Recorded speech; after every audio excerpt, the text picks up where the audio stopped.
Hey guys, this is Glenn again.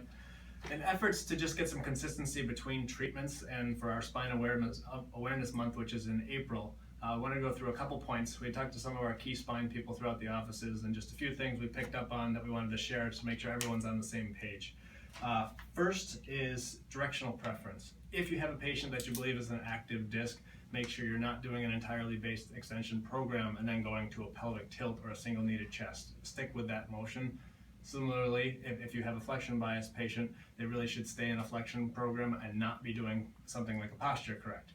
Just maintain that consistency because you're going to have better luck with it. The other point I'll add is if it is an active disc patient, be really careful with the hamstring stretch because any way you look at it, you are flexing them. I will say, if you can see me,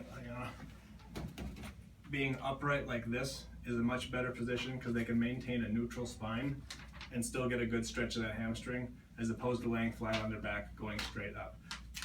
As well, one leg should be off the table. The minute you have both on, there's no way you're not stressing your lower back.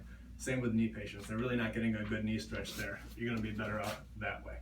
Now, in regards to the posture correction, Mike's going to show us here. Make sure if they are in an extension bias program, they're not over flexing.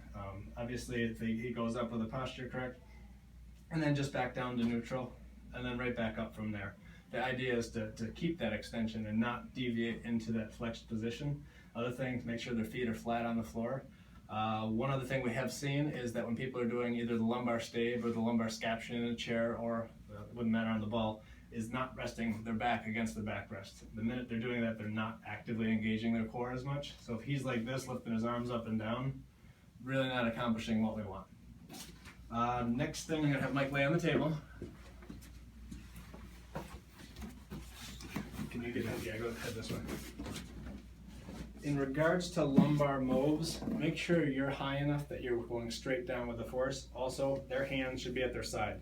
The minute your hands are up, you get a lot more paraspinal activity. They're not relaxed and you're fighting their muscles. They go to the side, assuming their neck's okay, turn the head either way, you're a lot better off. And then your force is straight down through them. I'm 6 feet tall, I still use a stool. So majority of people should be on a stool when they're doing lumbar moves in order to get that straight PA force. And the last one, have you stand up, Mike. Progression of forces, have you stand right here, as well as lateral component.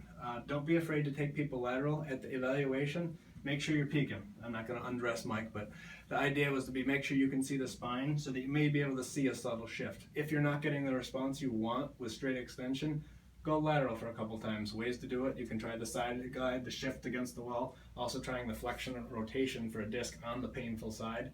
The minute you correct that, then you go back to the straight plane if you can. This will be part 1 of 2. We're also going to go through the neck, and we've got a couple other caveats we'll send your way for Spine Awareness Month. Thanks for listening, and we'll talk to you soon. Thanks.